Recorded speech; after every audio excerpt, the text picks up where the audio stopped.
quanti voi e si intitola Ti amo e ti penso! Bravissimi, ti amo e ti penso.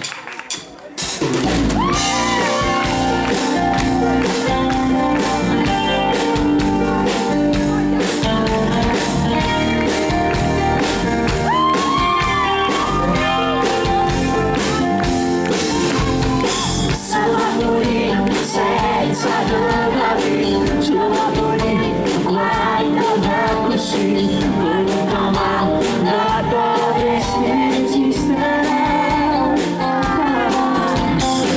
Come si fa senza domani, come si fa senza domani, fanno pensare che mi posso illudere questo sentimento.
Grande concerto e ovviamente